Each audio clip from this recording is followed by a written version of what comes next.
Good afternoon. Welcome everyone to our 7th annual LABBC Innovation Awards. My name is Dave Hodgins. I'm Executive Director of LABBC, and it's a fun part of my job every year to get to host this event. I always look forward to it. 2020 was an especially unusual year for everybody, and I wasn't sure, honestly, where we were going to end up with this event. Were we going to see a big drop off in submissions? Were we going to see our partners stay the course and power through? And I'm very excited to say that this year's showing was the strongest yet. You guys continue to elevate the bar, elevate the state of the art, and it is such a fun part of this job to see the progress. So kudos to all of you. I want to thank our sponsors, LADWP and SoCalGas, as always, for their continued support of this program and our continued growth together.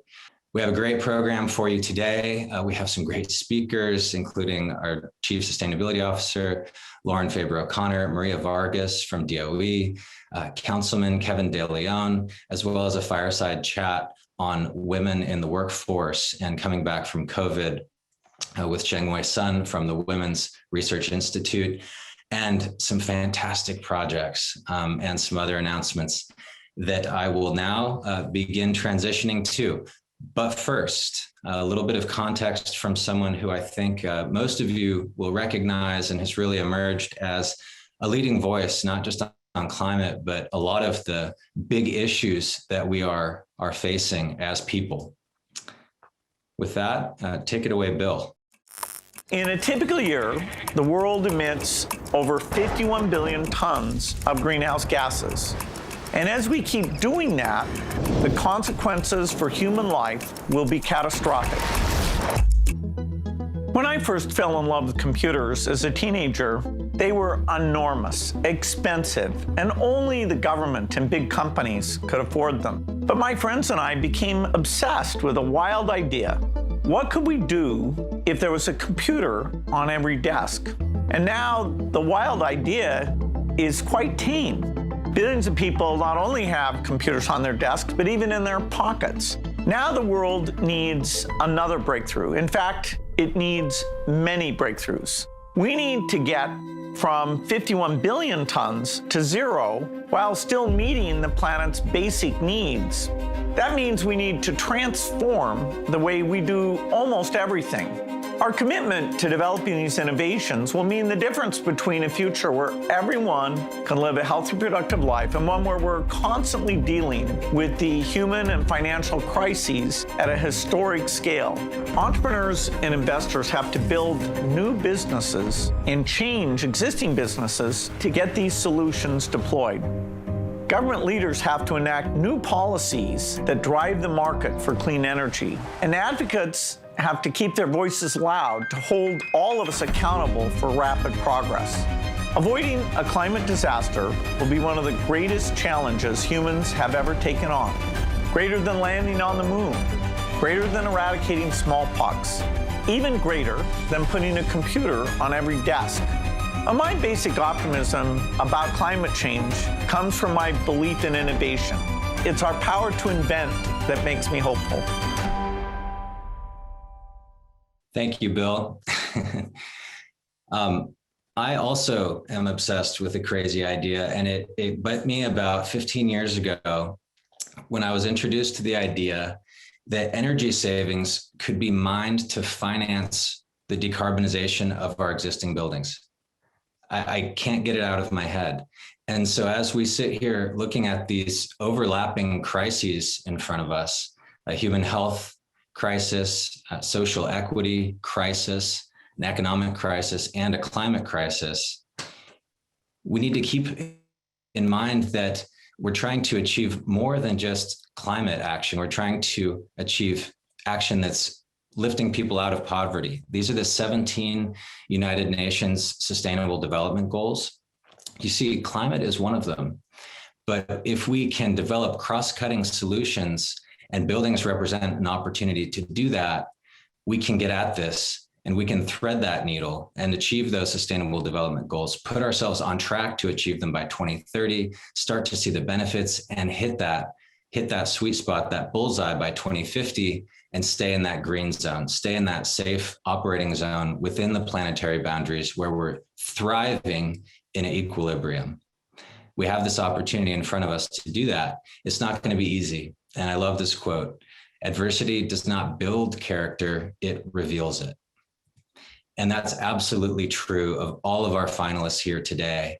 You have demonstrated that in the most difficult circumstances, you can keep your eye focused on the horizon, keep going on your sustainability efforts, find new ways to save energy and adapt to a new reality while also stepping up your efforts to protect your occupants' health and enhance it, and to also make an even bigger and more focused impact in the community, and looking internally and thinking hard about your hiring practices and how you can create a more equitable set of opportunities. You are all examples of how you can do this and how adversity is revealing the leadership that resides in all of you. And so these are the Innovation Awards. Bill also talked about this notion. And a lot of times we think of it in terms of technology, right? But this is also about people. Innovation is a human concept. Obviously, we invent the technology, but we're talking about innovation in process, in the way that we partner, in the way that we develop projects, in the way that we think about what's possible, in the way that we engage with community, and the way that we think about or, the tyranny of the or versus the power of the and. So this is a curve. Any of us that studied economics or maybe went to business school, you've seen this, or marketing. We are in that 2.5% of innovators and trying to bridge and bring in more early adopters and then bring along that early majority, the late majority. That's where we are right now. And getting over that valley of death is going to take that concerted effort, that collaboration and sharing between all of us. And being here today is evidence that that's happening here in LA, thanks to you. We're going to look for examples, and that's what today is about. That's why we're here. We need examples to bring the rest of the market along, to show what's possible in the areas of energy performance, water performance, industry leadership, both on the public sector and the private sector side. Affordable housing is a crisis before COVID hit. We're certainly not a better place now. We need to lead by example in what's possible in that area, and celebrate our local businesses that are making an outsized contribution, our hometown heroes that are those anchors of the community, especially in tough times. So we'll see amazing examples today across all of these categories of the kind of leadership that we're going to need to get where we're trying to go. We updated the criteria this year, a lot of the same, but thought it was very important to reflect what's happening in the world and in society. And so not just focused on hard quantitative factors, around savings, that's important, but also looking at measures to enhance the protection of occupant health, because delivering more outside air or filtering the air at higher levels can fight your energy consumption, your reduction goals. How can you balance that? There's some great examples where that power of the and is just really shining through.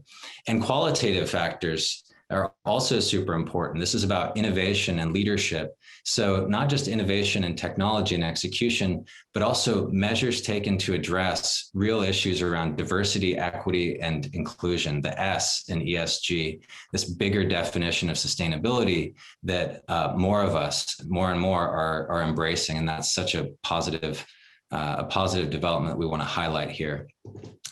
A special thank you to our judges.